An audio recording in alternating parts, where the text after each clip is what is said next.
Now, I'll briefly read something from the Rosicrucian Cosmoconception, because this is about, people will say, well, how do we really know?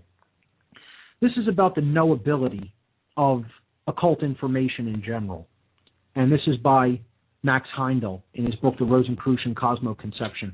I'd also like to wrap up with something that Heindel wrote called Creed or Christ. And I'd like to read that last because it really defines the spirit of Rosicrucianism in general, the spirit of the true light Rosicrucian tradition. So I'll finish with that. But in the intro to the Rosicrucian Cosmoconception, Max Heindel says this: so far as the vast majority of people are concerned, the three great questions, whence have we come, why are we here, and whither are we going, remain unanswered to this day. It has unfortunately come to be the popularly accepted opinion that nothing can be definitely known about these matters of deepest interest to humanity. Nothing could be more erroneous than such an idea. So Heindel is also expressing his anti-solipsism here, okay? Each and every one, without exception, may become capable of obtaining firsthand definite information upon this subject, and may personally investigate the state of the human spirit, both before and after death. There is no favoritism, nor are special gifts required. Each of us has inherently the faculty for knowing all of these matters, but, and yes, there is a but, and a but that must be written large. These faculties are present in all, though latent in most people. It requires persistent effort to awaken them, and that seems to be a powerful deterrent. He's talking about the will here that we need to develop within ourselves to become a true individual and a true initiate in search of the truth. Okay, back to the reading. If these faculties, awake and aware, could be had for monetary consideration, even if the price were high, many people would pay it to gain such immense advantage over their fellow men, but few indeed are those willing to live the life that is required to awaken them. That awakening comes only by patient, persistent effort. It cannot be bought. There is no royal road to it. It is conceded that practice is necessary to learn to play the piano, and that it is useless to think of being a watchmaker without being willing to serve an apprenticeship. Yet, when the matter of the soul, of death and the beyond, of the great causes of being, are the questions at issue, many think they know as much as anyone, and have an equal right to express an opinion, though they may never have given the subject an hour's study. As a matter of fact, no one, unless qualified by study of the subject, should expect serious consideration for an opinion. In legal cases, where experts called to testify, they are first examined as to their competency. Where experts are called to testify, they are first examined as to their competency. The weight of their testimony will be nil unless they are found to be thoroughly proficient in the branch of knowledge regarding which their testimony is sought. If, however, they are found to be qualified by study and practice to express an expert opinion, it is received with the utmost respect and deference. And if the testimony of one expert is corroborated by others equally proficient, the testimony of each additional man adds immensely to the weight of the previous evidence. The irrefutable testimony of one such man easily counterbalances that of one or a dozen or a million men who know nothing of that whereof they speak. For nothing, even multiplied by a million, will still remain nothing. This is as true of any other subject as of mathematics. As previously said, we recognize these facts readily enough in material affairs.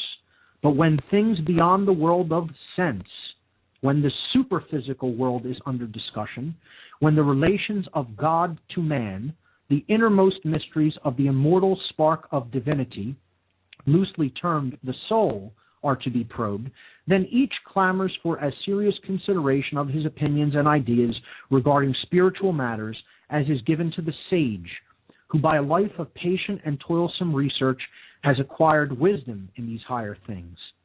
Nay, more.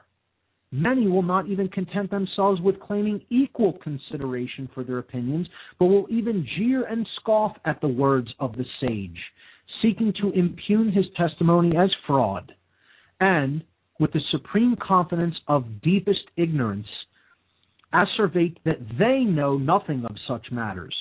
It is absolutely impossible that anyone else can.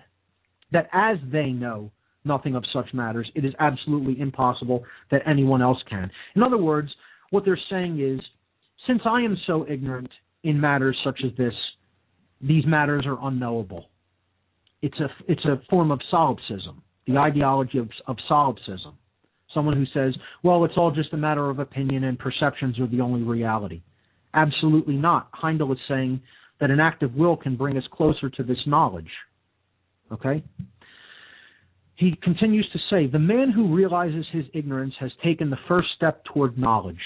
The man who realizes his ignorance has taken the first step toward knowledge. If we continue to say, well, I don't really think that I'm ignorant, and I think I have as much of this figured out as anyone else, even though I've really not given much of study to it, but my opinion is equally as valid.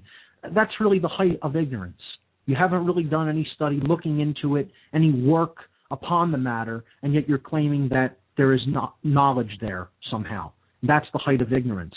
So he says the man who realizes his ignorance, though, has taken the first step toward knowledge. The path to first-hand knowledge is not easy. Nothing worth having ever comes without persistent effort. It cannot be too often repeated that there are no such things as special gifts or, quote, luck. All that anyone is or has is the result of effort. What one lacks in comparison with another is latent in himself and capable of development by proper methods. We are all capable of coming to higher levels of consciousness and development of the spirit by proper methods and will. Okay? If the reader, having grasped this idea thoroughly, should ask, what must he do to obtain this first-hand knowledge, the following story may serve to impress the idea, which is the central one in occultism, the central story of the occult, the allegorical story. This is one of the central allegorical stories of all occult traditions, whether it be Kabbalistic tradition, Freemasonry, occultism, Rosicrucianism, or any other mystery school tradition. And here it is. A young man came to a sage one day and asked, Sire, what must I do to become wise? The sage vouchsafed no answer. The youth, after repeating his question a number of times with a like result, at last left the sage, to return the next day with the same question. Again, no answer was given, and the youth returned on the third day, still repeating his question, Sire, what must I do to become wise? Finally, the sage turned and went down to a nearby river. He entered the water, bidding the youth to follow him. Upon arriving at a sufficient depth, the sage took the young man by the shoulders, and held him under the water, despite his struggles to free himself. At last, however, he released him, and when the youth had regained his breath, the sage questioned him, Son, when you were under the water, what did you most desire?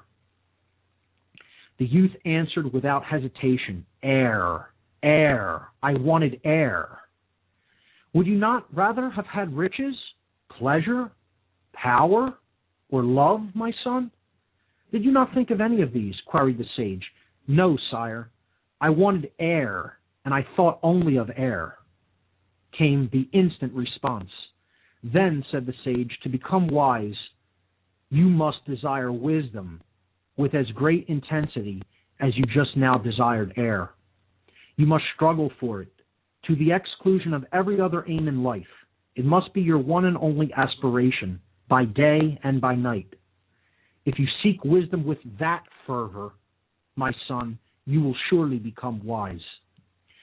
That is the first and central requisite the aspirant to occult knowledge must possess, an unswerving desire, a burning thirst for knowledge, a zeal that allows no obstacle to conquer it. But the supreme motive for seeking this occult knowledge, I will repeat again, the supreme motive for seeking this occult knowledge must be an ardent desire to benefit humanity, entirely disregarding self in order to work for others.